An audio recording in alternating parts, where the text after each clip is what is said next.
Afin de réaliser des pains roulés frangipane, au préalable, préparez une pâte à croissant, la tourez, en lui donnant un tour double et un tour simple, puis réservez au frais. Afin de réaliser une crème frangipane, nous avons besoin de beurre pommade, de sucre glace, de poudre d'amande, d'œuf entier, de poudre à crème, de rhum et bien entendu de crème pâtissière. Cette crème se construit sur une base de crème d'amande classique dans laquelle sera incorporée de la crème pâtissière. La première étape de la fabrication de la crème réside en un crémage, c'est-à-dire en travaillant uniquement deux produits, le beurre pommade et le sucre glace, jusqu'à obtention d'une couleur crème. Il est très important que le beurre soit bien pommade avant d'ajouter le sucre glace. C'est effectivement une des clés de la réussite de la crème d'amande. Si le beurre n'est pas bien pommade, on retrouvera des grains de beurre dans la préparation. Inversement, si le beurre est fondu, l'appareil ne ressemblera plus du tout à une crème. Pour cette recette, on pourrait également utiliser du sucre semoule, mais le sucre glace permet d'obtenir une crème très lisse. Incorporez ensuite la poudre d'amande. Certains professionnels intègrent les œufs avant et bien souvent, l'appareil tranche, ils se dissocient, il est donc plus commode de les ajouter en fin de mélange. Nous utilisons dans cette recette de la poudre d'amande brute, mais on pourrait très bien utiliser de la poudre d'amande blanche ou même de la poudre de noisette. Dans ce cas-là, la crème porterait alors le nom de crème de noisette.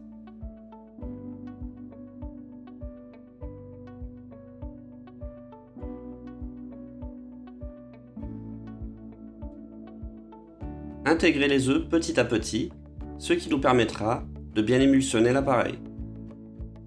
Il ne sera pas nécessaire de foisonner la crème d'amande, car cela pourrait provoquer des déformations à la cuisson qui ne seraient pas désirées. Pour mes mots, foisonner, c'est la capacité qu'a un appareil ou une substance à capter de l'air et prendre du volume.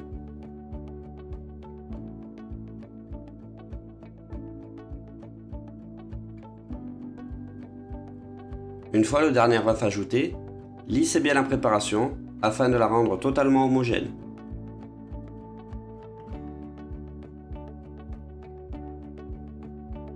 La crème d'amande est considérée comme une crème de base qui servira à de multiples préparations.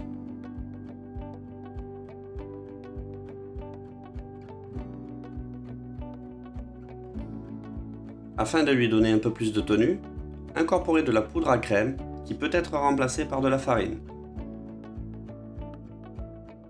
La poudre à crème est en définitive un amidon de maïs additionné de colorant et d'un peu de vanille.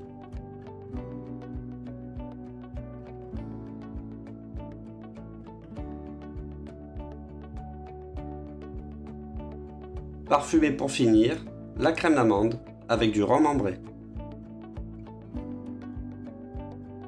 La crème d'amande est une crème qui peut être personnalisée à l'infini en remplaçant la poudre d'amande par de la poudre de noisette, de la noix de coco râpée et en la parfumant avec des zestes d'agrumes, de la fleur d'oranger et bien d'autres encore.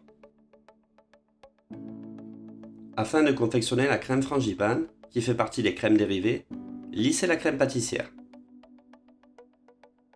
Cette étape est importante et permettra de restituer une crème bien lisse et de faciliter l'intégration. Incorporez la crème pâtissière.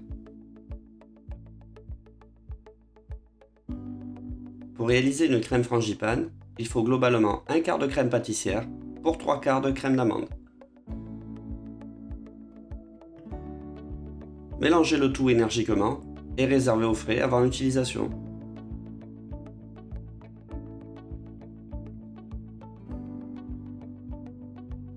Abaissez la pâte sur 3 mm. Réalisez une abaisse de 30 cm de large sur environ 45 cm de long. Dorez la base de l'abaisse afin d'assurer une bonne adhésion.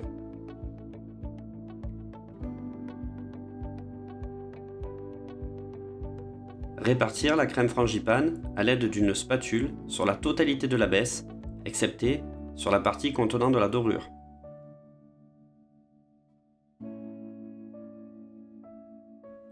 Parsemez la crème frangipane d'amandes caramélisées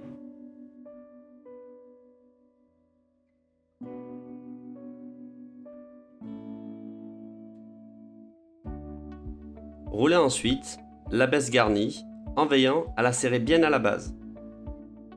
Le fait de travailler sur un papier cuisson n'est pas obligatoire, mais cela évite les déformations de la pâte lors de sa manipulation.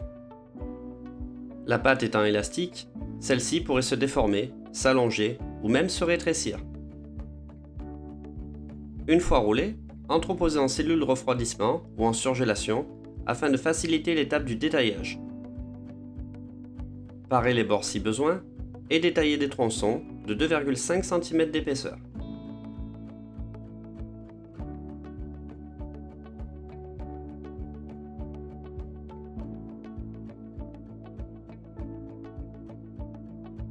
Graissez des cercles à tarte de 10 cm de diamètre à l'aide d'une bombe à graisse. Disposez chaque pièce bien au centre, ce qui permettra d'avoir des produits parfaitement gabarisés.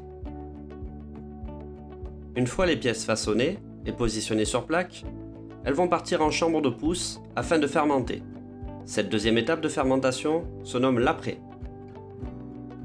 L'après va permettre d'augmenter considérablement le volume des pièces. C'est lors de l'après qu'une pièce de viennoiserie va acquérir toutes ces particularités qui vont lui conférer cette texture et cet alvéolage si caractéristiques.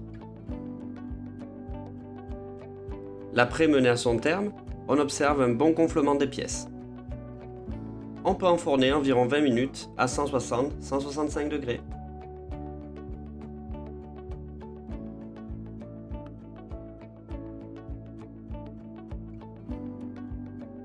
À la sortie du four, glacez légèrement les pièces à l'aide de sirop et réenfournez quelques minutes pour fixer le sucre sur les pièces.